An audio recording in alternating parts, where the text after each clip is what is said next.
श्रीमद् भागवत के अनुसार रंतिदेव नामक एक महान राजा थे जो अपनी असीम उदारता और भगवान विष्णु के प्रति गहरी भक्ति के लिए जाने जाते थे। उनकी रानी उनके आध्यात्मिक कार्यों और निस्वार्थ जीवन शैली में उनका पूरा साथ देती थीं। दोनों ने मिलकर अपने राज्य पर न्याय और करुणा से शासन किया और उनकी प्रजा बहुत सुख से रहती थी। एक वर्ष राज्य पर घोर विपत्ति आई। बारिश और तेज हवाओं ने फसलें बर्बाद कर दी। चारों ओर भोजन की कमी हो गई और अकाल फैल गया। लोग मदद के लिए राजा के पास आए और रंतिदेव ने अपनी सारी संपत्ति दान कर दी। उन्होंने अपनी प्रजा को सहारा देने के लिए भगवान विष्णु से प्रार्थना की। जैसे जैसे अकाल गहराता गया, राजा और रानी ने 48 दिनों का पूर्ण उपवास रखा और जो कुछ भी थोड़ा बहुत उनके पास था वह जरूरतमंदों को दे दिया। उनकी भक्ति कभी नहीं डगमगाई और उन्होंने धैर्य के साथ महान कष्ट सहे। 49वें दिन राजा को अंततः घी से बना भोजन मिला।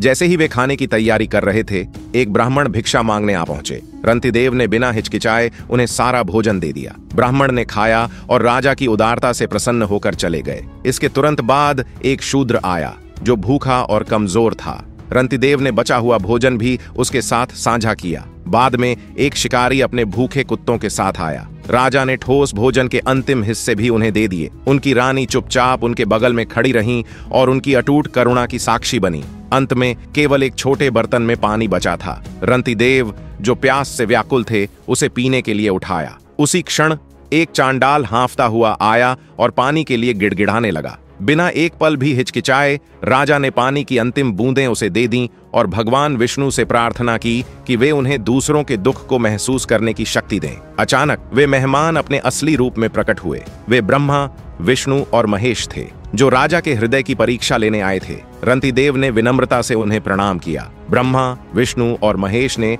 उनकी भक्ति की प्रशंसा करते हुए कहा कि सभी प्राणियों की सच्ची सेवा ही पूजा का सर्वोच्च रूप है। प्रसन्न होकर त्रिदेवों ने रंतिदेव को आशीर्वाद दिया। उन्होंने मोक्ष प्राप्त किया और महान योगियों में से एक बन गए।